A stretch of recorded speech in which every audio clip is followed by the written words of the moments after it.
आज हम डिस्कस कर रहे हैं हेयर ट्रांसप्लांट सर्जरी के बारे में।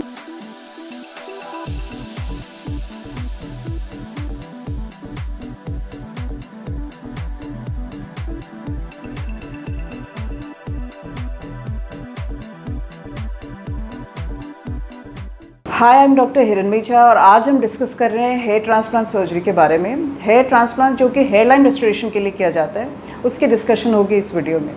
क्या टॉपिक्स हम आज कवर कर रहे हैं, उनमें से है कि आपकी हेयर लाइन अभी कहाँ है, आपकी डेंसिटी कितनी है डोनर एरिया में, आपकी एज क्या है और किस तरीके से हम प्रिवेंट कर सकते हैं फर्दर हेयर लाइन रिसीडिंग को। अगर हम स्टार्ट करें इस वीडियो को तो पहले बात करते हैं कि एक हेयर लाइन कितनी इम्पॉर्टेंट है हमारे फेस के लिए। और रिसीडिंग हेयर लाइन के साथ आप अगर देखें तो हमारा फेस का जो लुक है वो कम्प्लीटली बदल जाता है। और डे टू डे मॉर्निंग से लेके इवनिंग तक जब भी हम खुद को मिरर में देखते हैं तो ये हमारा बहुत ज़्यादा डिप्रेसिंग सी फीलिंग डालता है हमारे अंदर। हेयर लाइन के लिए जो सबसे इम्पॉर्टेंट चीज़ है कि हमारे पास क्या सफिशिएंट डोनर एरिया है पीछे, और उसके हिसाब से हमें कितनी रिक्वायरमेंट है यहाँ पर। जो हेयर लाइन आपकी एग्जिस्टिंग है वो इम्पॉर्टेंट है हमें ये डिज़ाइन करने के लिए कि हमें किस टाइप की हेयर लाइन चाहिए।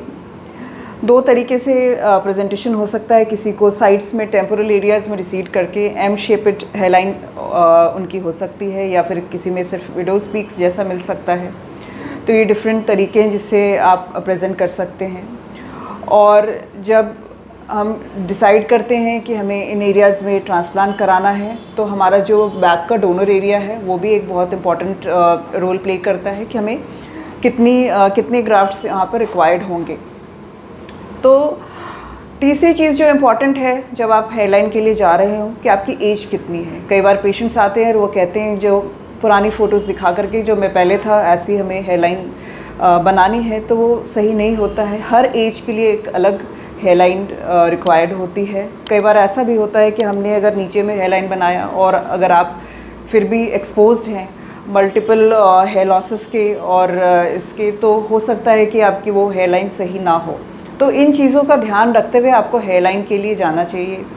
इसके अलावा कुछ दवाइयाँ हैं जो कि आपको प्रिवेंट करती हैं कि फर्दर अगर हमने ट्रांसप्लांट कराया है तो किस तरीके से कुछ डायहाइड्रोटेस्टोस्टेरोन की दवाइयाँ हैं जो कि फिनेस्ट्राइड वगैरह के नाम से आती है, जो कि आपको प्रिवेंट करेंगे कि फर्दर आपके लॉस जो हैं वो आपकी जो नई हेयरलाइन है उस पर भी ना उसको ज़्यादा करें। तो ये सारे तरीके हैं जिससे आप डिस्कशन करके अपने प्लास्टिक सर्जन से अपनी जो हेयर ट्रांसप्लांट की जो आपकी सर्जरी है उसको डिसाइड करें और फिर इसकी तरफ बढ़ें, तो ही आप एक सक्सेसफुल हेयर लाइन रेस्टोरेशन के लिए तैयार हो पाएंगे।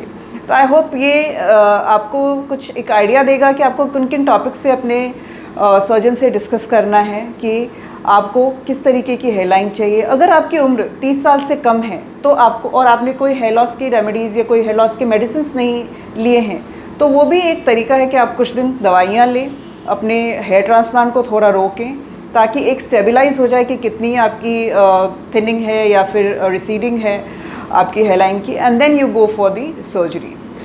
आई think these things are important while you go for any hairline restoration surgery via hair transplant, and you should think about it. Thank you.